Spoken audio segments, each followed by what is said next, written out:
Hello everyone, আসসালামু আলাইকুম। Welcome করে নিচ্ছি আমার নতুন আরেকটি ঈদ ব্লগে। আই হোপ আপনারা ঈদের খুশি অনেক ভালো মতো এনজয় করেছেন।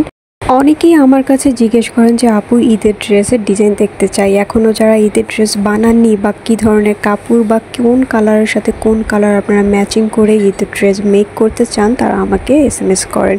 তাদের জন্য থাকছে আজকের সম্পূর্ণ ব্লগটি অবশ্যই আপনাদের ভালো লাগবে, কারণ ঈদে আমরা সবসময় চেষ্টা করি একটু হালকা গ্লিটারি বা ঝাঁকঝমকপূর্ণ একটা ড্রেস ক্যারি করতে, এবং সেই টাইপের ড্রেস ডিজাইন নিয়েই আজকে আপনাদের জন্য আমি ব্লগ বানিয়েছি।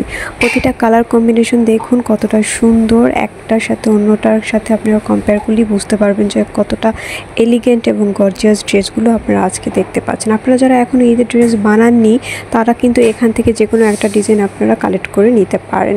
কালোর সাথে কিন্তু মেজেন্টা অথবা কালোর সাথে লাল অনেক আগে থেকেই সুন্দর লাগছে। আর এছাড়া আপনারা যদি হালকা কালারের ড্রেসগুলো পরতে চান, তারাও কিন্তু এই টাইপের ড্রেসগুলো পরতে পারেন। কিন্তু খেয়াল রাখবেন, ঈদে একটু গর্জিয়াস বা গ্লিটারি না হলে কিন্তু ঈদটা ঝাঁকঝমকপূর্ণ হয় না।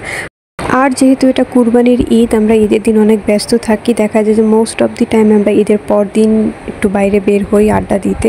আর সবার বাসায় তো গরু একদম ভরা থাকে, আর আড্ডা দেওয়ার সময় দেখা যায় যে আমরা একটু কফি খাই অথবা যে কোনো হালকা ফ্রেশ ফুডই খাই। আমরা দেখা যায় যে একটু মিট অ্যাভয়েডই করি, কারণ বাসায় সবসময় মিট থাকে।